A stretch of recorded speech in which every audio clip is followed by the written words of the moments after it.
Beijing में बैठे think tank अचानक हिल गए जब उन्होंने अपनी ही रिपोर्ट में यह लिख डाला कि भारत के पास वह ताकत है जिसकी चर्चा भारत खुद कभी खुले मंच पर नहीं करता।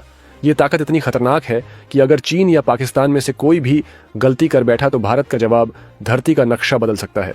और यह खुलासा किसी और ने नहीं बल्कि चीन के थिंक टैंकों ने किया है। रिपोर्ट के अनुसार भारत ने परमाणु मिसाइलों का सेकंड स्ट्राइक एश्योरेंस SSA विकसित कर लिया है। यानी अगर कोई देश भारत पर पहला परमाणु हमला करता है तो भी भारत के पास इतनी सुरक्षित और गुप्त क्षमता है कि उसका पलटवार दुश्मन को जड़ से मिटा देगा। यह वह गारंटी है जो केवल विश्व की चुनिंदा महाशक्तियों के पास होती है। चीन का डर इस बात से और बढ़ गया है कि भारत ने कभी इस तरह की क्षमता का आधिकारिक ऐलान नहीं किया, न रक्षा मंत्रालय ने और न ही DRDO ने। लेकिन चीन ने खुद अपने मीडिया और थिंक टैंक रिपोर्ट में माना कि भारत इस स्तर तक पहुंच चुका है। भारत के इस गुप्त हथियार पर जब चीन के मीडिया में चर्चा हुई तो पाकिस्तान में खामोशी छा गई। वहां के एक्सपर्ट तक समझ नहीं पा रहे थे कि आखिर भारत ने कब और कैसे इतनी खतरनाक टेक्नोलॉजी बना ली। पाकिस्तान की पूरी रक्षा प्रणाली भारत की मिसाइल क्षमता के सामने खिलौना साबित होती दिख रही है। अब सवाल उठता है कि भारत ने यह सब छुपाया क्यों? चीन की रिपोर्ट के मुताबिक भारत ने जानबूझकर अपनी मिसाइलों की असली रेंज और क्षमता को दबाकर रखा ताकि पश्चिमी देशों की ओर से कोई दबाव न बने। आर्म कंट्रोल की अंतर्राष्ट्रीय चर्चाओं में भारत को घेरने की कोशिश न हो। यानी भारत ने दुनिया को अपनी ताकत का सिर्फ आधा चेहरा दिखाया, जबकि असली चेहरा कहीं ज्यादा खतरनाक है। तुर्की, जो पहले से भारत के उभार से परेशान है, उसने भी मौके का फायदा उठाकर पाकिस्तान का साथ दिया। तुर्की के राष्ट्रपति एर्दोगन ने कश्मीर को लेकर बयान दिए, लेकिन असल वजह यह थी कि भारत की बढ़ती परमाणु ताकत से तुर्की खुद को पिछड़ा महसूस कर रहा है। ये ईर्ष्या अब उनके बयानों में साफ झलक रही है। भारत ने जिस स्तर पर टेक्नोलॉजी हासिल की है वहां तक पहुंचने के लिए दशकों का रिसर्च, सीक्रेसी और स्ट्रैटेजिक विजन चाहिए। चीन जानता है कि भारत का लोकतांत्रिक सिस्टम और पश्चिमी देशों से अच्छे रिश्ते उसे बड़ी रणनीतिक बढ़त दिला रहे हैं। यही वजह है कि बीजिंग के थिंक टैंक इतने घबराए हुए बयान दे रहे हैं। अमेरिका भी इस पूरे खेल में खामोश दर्शक नहीं है। अमेरिका ने भारत के साथ रक्षा समझौते किए, लेकिन पाकिस्तान को भी वक्त वक्त पर सहारा दिया। चीन अब यही कह रहा है कि अगर भारत का सेकंड स्ट्राइक सिस्टम पूरी तरह सक्रिय हो गया तो एशिया का पूरा पावर बैलेंस बदल जाएगा और अमेरिका को नई रणनीति बनानी पड़ेगी। भारत की रणनीति अब नो फर्स्ट यूज पॉलिसी से कहीं आगे जाती दिख रही है।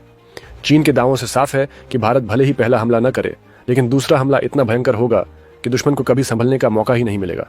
यही कारण है कि अब एशिया में भारत की छवि एक डराने वाली ताकत के रूप में उभर रही है।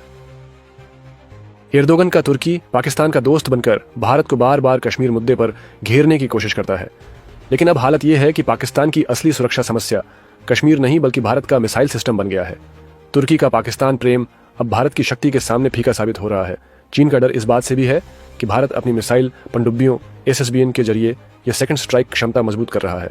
समुद्र की गहराई में तैनात ये पनडुब्बियां किसी भी पहले हमले से बची रह सकती हैं और बाद में दुश्मन पर तबाही बरपा सकती हैं। यही टेक्नोलॉजी भारत को सुपर सिक्योर बनाती है। भारत की इस गुप्त ताकत का मतलब यह है कि चीन चाहे हिमालय की पहाड़ियों में कुछ भी रणनीति बनाए, पाकिस्तान चाहे अरब सागर में कितनी भी नौसैनिक कवायद कर ले, भारत के पास ऐसी गारंटी है जो किसी भी सूरत में पलटवार करेगी। ये वही शक्ति है जो रूस और अमेरिका के पास है और अब भारत उसी क्लब में शामिल दिख रहा है। तुर्की की बेचैनी अब और बढ़ने वाली है।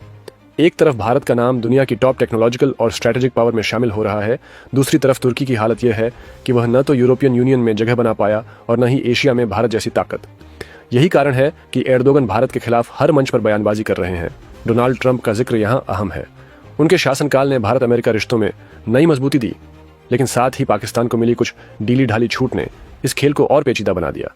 चीन अब इन दोनों बातों का हवाला देकर कह रहा है कि भारत को रोकने में अमेरिका भी नाकाम हो रहा है। भारत का अग्नि 5 अब केवल एक मिसाइल नहीं बल्कि एक स्ट्रैटेजिक साइलेंस है। ये वह चुप्पी है जो दुश्मनों को भीतर तक डराती है। चीन और पाकिस्तान जितना इसे कम करके आंकने की कोशिश करें उतना ही अंदर भय बढ़ता है। यही भारत की सबसे बड़ी जीत है। अब एशिया की असली हकीकत यही है कि भारत, चीन और पाकिस्तान के बीच हथियारों की दौड़ एक नए स्तर पर पहुंच चुकी है। लेकिन इस दौड़ में भारत की गुप्त ताकत, तुर्की की जलन और अमेरिका की उलझन, ये तीनों चीजें मिलकर एक विस्फोटक माहौल बना रही हैं। इस माहौल का असली फायदा भारत को ही मिलता दिख रहा है। नतीजा साफ है, अगर पाकिस्तान ने गलती की तो उसका नाम इतिहास से मिट जाएगा। अगर चीन ने लापरवाही की तो उसका एशियाई दबदबा खत्म होगा। और अगर तुर्की जलन में और बयान देगा तो दुनिया समझ जाएगी कि यह सब भारत के उभार का डर है। आज भारत की मिसाइल शक्ति न सिर्फ पड़ोसियों के लिए बल्कि पूरी दुनिया के लिए एक कड़वा सच बन चुकी है। भारत की मिसाइल ताकत का सबसे बड़ा पहलू यह है कि यह सिर्फ युद्ध के लिए नहीं बल्कि डिटरेंस यानी रोकथाम के लिए है। सेकंड स्ट्राइक एश्योरेंस रखने का मतलब है कि कोई भी दुश्मन कभी पहला हमला करने की हिम्मत ही न जुटा पाए। यह मनोवैज्ञानिक बढ़त भारत को बिना युद्ध लड़े ही मिल जाती है। तकनीकी रूप से देखें तो भारत ने AMIRV टेक्नोलॉजी हासिल करने की दिशा में तेजी दिखाई है। एक ही मिसाइल से कई लक्ष्य भेदना आसान नहीं होता, लेकिन अगर भारत ने इसे पूरी तरह विकसित कर लिया है तो यह क्षमता सीधे अमेरिका, रूस और चीन जैसी शक्तियों की बराबरी में खड़ी कर देती है। भारत की रणनीति में समुद्री परमाणु पनडुब्बियां SSBN सबसे अहम भूमिका निभाती है। जमीन पर मौजूद मिसाइलें पहले हमले में नष्ट हो सकती हैं, लेकिन समुद्र की गहराई में छिपी पनडुब्बियां सुरक्षित रहती हैं और बाद में दुश्मन पर तबाही बरपा सकती हैं। यही ट्राइडेंट क्षमता भारत की सबसे बड़ी सुरक्षा है। अंतर्राष्ट्रीय स्तर पर भारत हमेशा no first use NFU policy की बात करता आया है, लेकिन चीन की रिपोर्ट ने जो नया एंगल खोला है उससे यह साफ है कि भारत ने NFU को सिर्फ राजनीतिक भाषा में रखा है। असल मायने यह है कि भारत का पलटवार इतना खतरनाक होगा कि पहले हमले का विचार ही दुश्मन के दिमाग से मिट जाए। भारत के पड़ोसियों के लिए यह स्थिति असहज है। पाकिस्तान के लिए यह एक अस्तित्व संकट है, जबकि चीन के लिए यह पावर बैलेंस का संकट है। पाकिस्तान डरता है कि उसका नक्शा मिट सकता है, जबकि चीन को डर है कि भारत अब उसे एशिया में चुनौती देने की स्थिति में आ गया है। दुनिया की महाशक्तियां इस रिपोर्ट को ध्यान से पढ़ रही हैं। अमेरिका और यूरोप भारत को अपनी तरफ बनाए रखना चाहते हैं, क्योंकि अगर भारत की क्षमता चीन को काबू में रखती है तो यह पश्चिम के हित में है। यही कारण है कि भारत पर कभी वैसा दबाव नहीं बनाया गया जैसा ईरान या उत्तर कोरिया पर बनाया जाता है। चीन की सबसे बड़ी चिंता यह है कि अगर भारत की यह क्षमता सार्वजनिक रूप से स्वीकार ली गई तो एशिया में चीन का डर खत्म हो जाएगा। अभी तक चीन छोटे छोटे देशों को धमकाकर अपनी ताकत दिखाता रहा है, लेकिन भारत के सामने उसकी चालें चलना मुश्किल हो जाएगा। तुर्की की चुभन भी समझनी होगी। एर्दोगन चाहते हैं कि इस्लामिक दुनिया में तुर्की लीडर बने, लेकिन पाकिस्तान की हालत कमजोर और भारत की स्थिति मजबूत होती देख उनके सारे दावे कमजोर पड़ते हैं। यही कारण है कि वे बार बार भारत को घेरने की कोशिश करते हैं ताकि खुद को मुस्लिम दुनिया का नेता साबित कर सकें। सबसे बड़ा नतीजा यही है कि भारत की मिसाइल क्षमता अब सिर्फ रक्षा का मामला नहीं रही, बल्कि यह जियोपॉलिटिक्स का सबसे बड़ा हथियार बन गई है। चाहे चीन हो, पाकिस्तान या तुर्की, सभी की रणनीति अब भारत को ध्यान में रखकर ही बनानी पड़ेगी। यही है 21वीं सदी का नया एशियाई पावर समीकरण। भारत की मिसाइल क्षमता का एक और पहलू यह है कि उसने अपनी टेक्नोलॉजी को केवल हथियार तक सीमित नहीं रखा, बल्कि अंतरिक्ष और सैटेलाइट रक्षा तंत्र के साथ भी जोड़ दिया है। 2019 में भारत ने एंटी सैटेलाइट ESAT टेस्ट करके दिखा दिया था कि वह दुश्मन के स्पेस बेस्ड सिस्टम को भी ध्वस्त कर सकता है। इसका सीधा मतलब यह है कि युद्ध की स्थिति में न सिर्फ भारत की मिसाइलें जमीन से हमला करेंगी, बल्कि दुश्मन के उपग्रहों को भी गिराकर उसकी कम्युनिकेशन और निगरानी प्रणाली को अंधा बना देंगी। चीन जानता है कि अगर युद्ध हुआ तो भारत का पलटवार केवल मिसाइलों तक सीमित नहीं रहेगा, बल्कि उसकी पूरी स्पेस स्ट्रेटजी दुश्मन को चारों तरफ से घेर लेगी। यही वजह है कि चीन भारत की परमाणु क्षमता के साथ साथ उसकी स्पेस वॉर पॉलिसी से भी खौफ खा रहा है।